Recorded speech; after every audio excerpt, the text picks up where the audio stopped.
ZG will either shock everyone or be remembered as the biggest clown in all of Kengan. Welcome to my channel and a video discussing some potential up and coming fights in Kengan Omega. Leave a like, subscribe for more, let's begin. In chapter 141 we had Joji and Koichi beating on ZG, making Zia kinda crack a little bit with him saying, "You're about to witness my true power.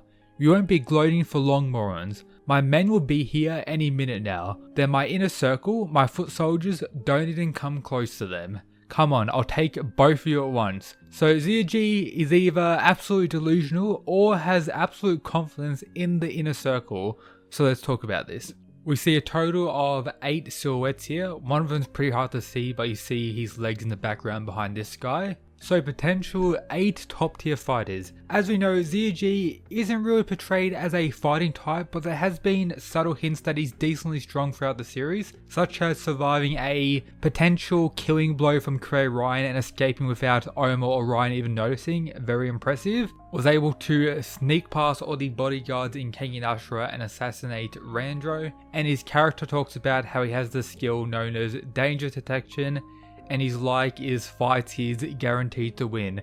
Again, pretty interesting. We know his current goal in the series is actually to become the leader of the worm, and he's also described as a connector and the chief of the worm's Far East division, meaning he has some pretty decent authority within the worm. As such, he should have an understanding of how strong most of the members of the worm are, apart from maybe the top tiers like the Tiger Nico, Edward Wu, and the leader of the worm, as you know, a step above everyone else. When he talks about foot soldiers, the first thing I think about is the men protecting ZG in the Liu Tian flashback, where Liu Tian absolutely rolled ZG's men and spared his life. I'm guessing after that moment, ZG realized he needed some very strong members to protect him or work for him or something like that, so he can actually become the leader of the worm. So we have 8 potentially very strong worm fighters on the way, meaning we have 8 potential fights. Let's discuss who could fight each one of these specific members. So of course, Joji and Koichi will most likely take one of them, so that leaves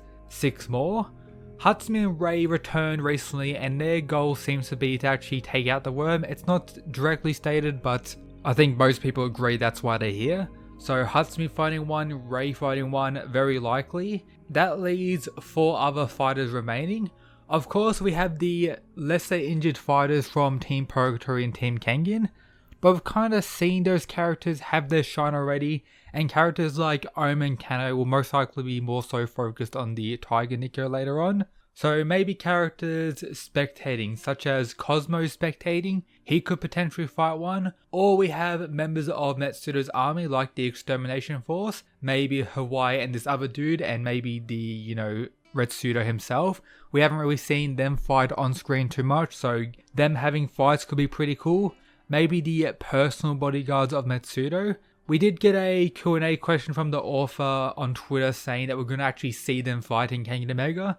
Is this the moment we've been waiting for? Or maybe separate groups of the worm try to attack Metsuda and that's where they have their fight. It won't specifically be ZG's group. Of course, it's very possible that all of ZG's men are jobbers and get destroyed before they even arrive to help ZG with Koichi and Joji. Of course, that would be pretty disappointing, and the amount of shine ZG's got in the story does make me think he isn't really bluffing in this situation here, that his men are indeed very strong. But something important to take note, he doesn't really know anything about Joji and Koichi from what we can tell, so he doesn't know how truly strong they are, meaning it's very possible that ZG is also underestimating them like they're supposedly underestimating him, which could be pretty interesting. Of course, as many of you know, I do rate Joji quite high. Koichi, I'm not 100% sure about. He should be stronger than current Cosmo, which again is very impressive, but regardless, I think both of them are quite strong. So if ZG's men are actually very strong, being able to keep various characters like Hatsumi and Rei busy somewhat, or at least they don't get low diff, that could be pretty enjoyable to see various fights to show us the improvements of some other characters we haven't seen too much of in Omega, or actually demonstrate the true power of characters like Joji and Koichi. Hopefully they're not jobbers or weak in comparison. But if they are very strong, that would mean there's pretty much 4 groups of the worm that the Kengan characters need to fight. We have Edward Wu and the Kure battle thing. As we know, Edward is slightly connected to the worm, so that's one group. We have Tiger Nico, whatever he's doing. He seems to be alone currently. Who knows what's going to happen with him. We have ZG's group with his goal being to actually become the leader. Then we have the leader of the worm with his white tattoo worm members who report directly to him. We have Kiryu, who either is still working for the Tiger Nico or maybe has some connection to the leader of the worm, or perhaps what I personally want is his connection to really no one. He's just doing his own thing, which would be pretty cool. The way this arc's being set up makes me think that Yarn won't really have too much of an involvement. His whole purpose seems to be solely related to Garuki, and that seems to be somewhat completed with the intervention of Kiryu somewhat. Shocking reveal, Kiryu is now the leader of the worm. Potentially, who knows, but maybe Kiryu does have some connection to Yarn. Regardless, I don't think his involvement will be too major in this up and coming arc, or more so be the Wu vs Create War that we're currently seeing, and ZG's faction pretty much getting destroyed, or maybe trying to, you know, prove themselves but falling short potentially. With the final stages of this arc consisting of the Tiger Nico and whatever he wants to do. Maybe he has a crazy fight with Oma, maybe he fights Kuroki, maybe he fights Kano, doesn't really matter, that isn't the purpose of today's video.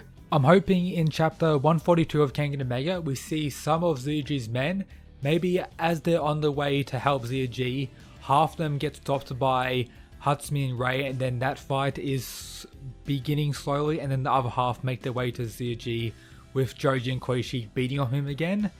And then the, you know, main purpose of next chapter will be on the fight between the Kure and Wu, with Edward finally pulling out his removal, and we're going to see potentially the ending portion of that big fight. But as you can hear, my voice is slowly starting to die, so if you're going to take one thing away from this video, everyone needs to pray for ZG to actually die. If he makes it out of this arc alive, I have no idea what to think. Disappointment, maybe praiseworthy stuff for ZG. Maybe ZG will rise to godhood if he actually does survive. Of course, I find it hard to believe that any of these members, even if they are pretty strong, will kill any of the characters. If they do, they'll be pretty insane and a pretty cool twist, but who knows. That's pretty much everything for today's video. If you haven't already, make sure to follow all this stuff on the screen here. Join the Discord if you want to talk more about Kengan greatness, and as always, shout out to these absolute mad lads who support the channel via the Patreon. But yep, that's it guys. Peace.